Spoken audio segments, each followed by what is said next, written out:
आप सभी का एक बार फिर से स्वागत है। आज हम लोग बात करने वाले हैं, प्रकाश क्या है?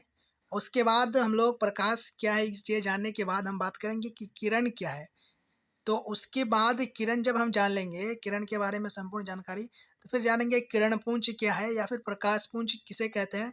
उसके बाद हम लास्ट में जानेंगे कि किरण पुंज के कितने प्रकार होते हैं और इसके जो प्रकार हैं समांतर किरण पुंज, अभिसारी किरण पुंज और अपसारी किरण पुंज, इनको भी डिटेल में हम आगे जानेंगे।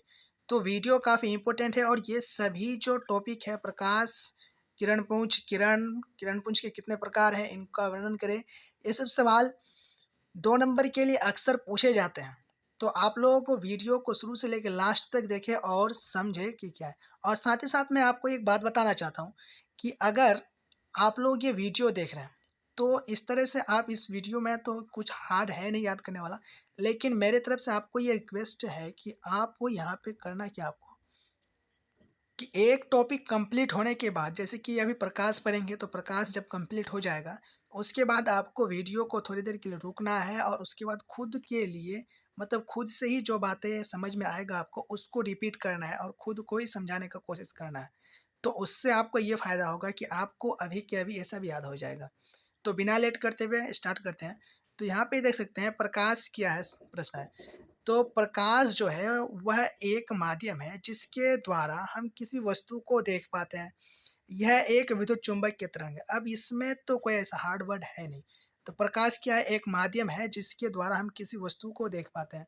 यह एक विद्युत चुंबकीय तरंग है। इसमें और आपको कुछ या एडवांस याद रखें, अगर आपको ये याद नहीं भी रहता है तो प्रकाश आप इस तरह से लिख सकते हैं कि प्रकाश एक ऐसा माध्यम है जो खुद अदृश्य है, प्रकाश को हम नहीं देख पाते हैं लेकिन जिसके सहायता से हम किसी वस्तु को देखते हैं।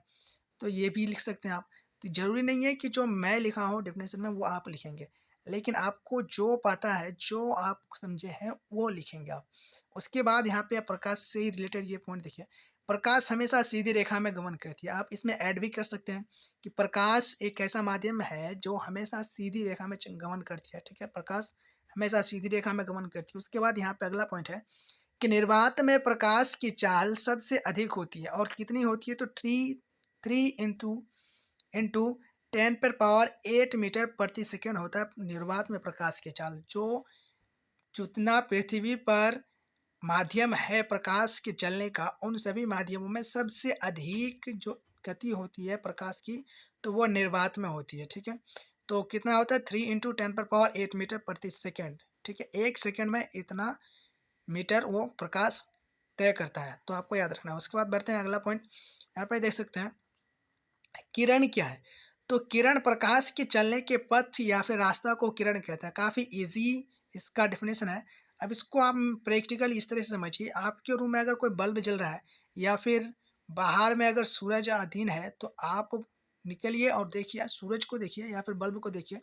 एक आँख बंद कर लीजिए और एक आँख को हल्का खुली रख के इसके बल्ब की तरफ देखने का प्रयास कीजिए। तो आपको क्या दिखेगा? लकीरें दिखेंगी, ठीक है? सूरज या बल्ब से या फिर सूरज से निकलती हुई कुछ रोशनियों के रूप में लकीर दिखेंगी, तो उन्हें ही क्या कहते हैं? किरण कहते हैं, ठीक है? तो वो किरण कहते हैं, लेकिन वो अक्सर झुंड में दिखाई पड़ते हैं, तो उसे किरण पुंज कहते हैं या फिर प्रकाश पुंज कहते हैं।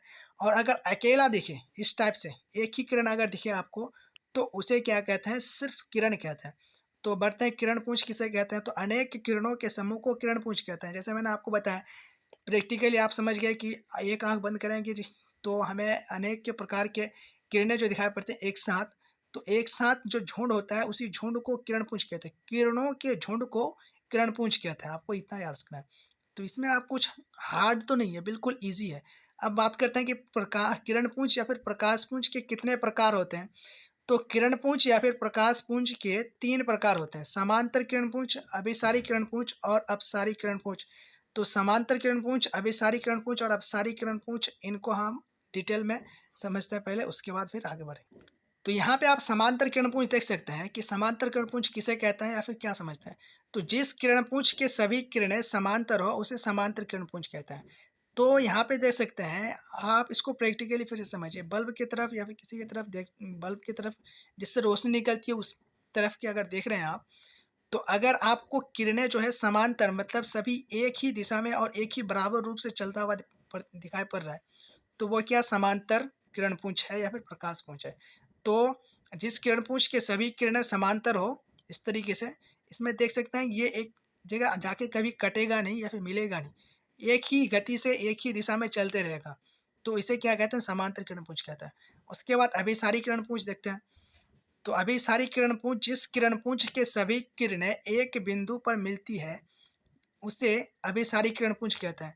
अब यहाँ पे देख सकते हैं, यहाँ पे फिगर में विभिन्न दिशाओं से किरणें आती हैं और इस बिंदु पे मिलता हुआ प्रतीत हो रहा है, पता चल रहा है कि इस बिंदु पे मिलता है, उसे अभिसारी किरण पुंज कहते हैं। तो इसको आपको इजीली रख सकते हैं फिगर में, एक समांतर किरण पुंज, अभिसारी किरण पुंज आप समझ गए कि विभिन्न दिशाओं में अभिसारी, अभिसारी का मतलब ये होता है कि मिलना, ठीक है। तो जिस किरण पुंज के सभी किरणें एक बिंदु पर मिलता हुआ मालूम पड़े उसे क्या कहते हैं, अभिसारी किरण पुंज कहते हैं। उसके बाद बात आता है कि अपसारी किरण पुंज क्या है या फिर अपसारी किरण पुंज से क्या समझते हैं। तो यहाँ पे देख सकते हैं, अपसारी किरण पुंज, जिस किरण पुंज के सभी किरणें एक बिंदु से निकलकर विभिन्न दिशाओं में फैल जाती है उसे अपसारी किरण पुंज कहते हैं। आपके पास अगर टॉर्च होगा तो आप टॉर्च को लीजिए और ऑन कीजिए, तो देखेंगे आप इस तरीके से जो है, यहाँ से अगर टॉर्च आप ऑन कर रहे हैं तो प्रकाश विभिन्न दिशाओं में फैल रहा है, धीरे धीरे, समांतर नहीं जा रहा है, विभिन्न दिशाओं में वो धीरे धीरे फैल रहा है। तो उससे टॉर्च में जो है अपसारी किरण पुंज, आपको इससे याद रख सकते हैं कि अपसारी किरण पुंज जो है टॉर्च से मिलता जुलता है, अपसारी और टॉर्च आपको मिला लेना है। तो यहाँ पे वैसी किरण पुंज जिस जो टॉर्च के तरीके से चलता है, यानी एक बिंदु से निकलकर विभिन्न दिशाओं में फैल जाता है, उसे अपसारी किरण पुंज कहता है। तो ये था आज का टॉपिक, आप लोग समझ गए होंगे। मिलेंगे फिर अगले वीडियो में। और आप लोग अगर हमारे इस चैनल पर नए हैं तो चैनल को सब्सक्राइब कर लें और साथ ही साथ बेल बटन जरूर दबा दें, ताकि जब भी हम कोई वीडियो अपलोड करें तो उसका नोटिफिकेशन आप तक पहुंच जाए और आपको पढ़ने में कोई दिक्कत ना हो।